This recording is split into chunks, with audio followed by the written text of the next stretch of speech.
Hey guys, this is Dan from Driver Motorsports, and in today's video we're going to talk about the 5 most frequently asked questions that we get in regards to JDM car sales. So the number one question that we get asked is in regards to financing. Do we do in-house financing? Do we have any referrals to financing? And the answer is we don't have in-house financing, but we do work with a couple lenders that are awesome. There's a million different ways that you can get lending for these cars, but the 2 most common lenders that we use would be Lightstream.com and Collector Car Lending. Lightstream is going to require you to have over a 700 credit score with great credit history, so they're a little stricter, but typically you're going to see between 3.5% and 5% interest on the loans, and they're very easy to deal with. All you have to do is apply online. They'll accept or deny your loan same day. If you're approved and you accept the loan, they'll wire the money directly to your account. They're awesome to deal with. Collector Car Lending is another great option. They're a little bit more flexible in their requirements, so their rates are not quite as great as Lightstream, but they're also really easy to work with. Lightstream is essentially a glorified personal loan, so they are not going to be a lien holder on your title or anything like that. Collector Car Lending is more of a traditional style car lender, so they would be a lien holder on the title.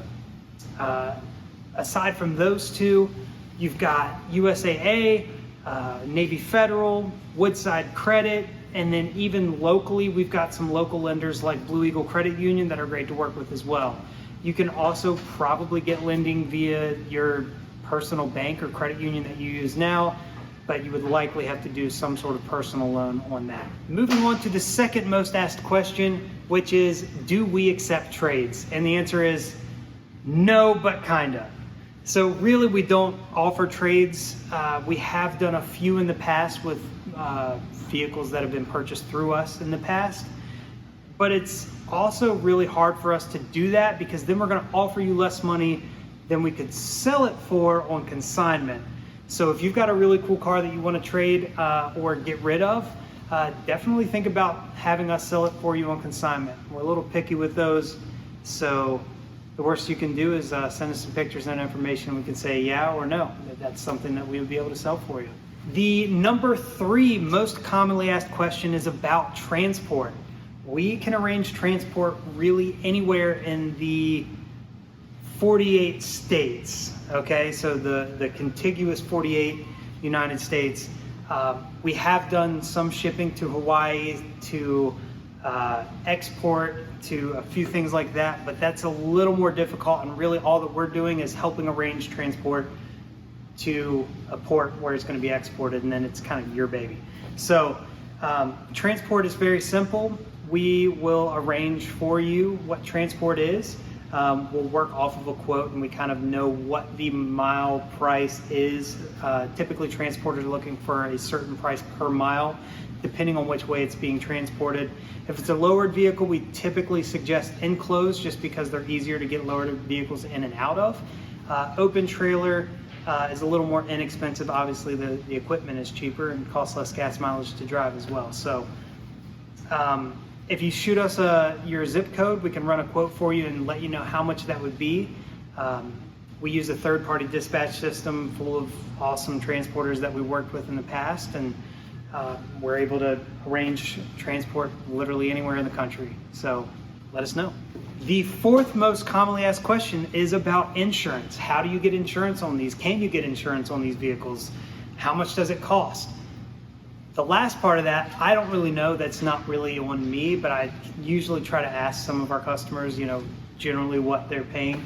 The number one thing that we do is recommend Grundy Insurance. They're a collector car insurance agency, and they're amazing to deal with. They're very similar to Hagerty. That would be another great one to work with.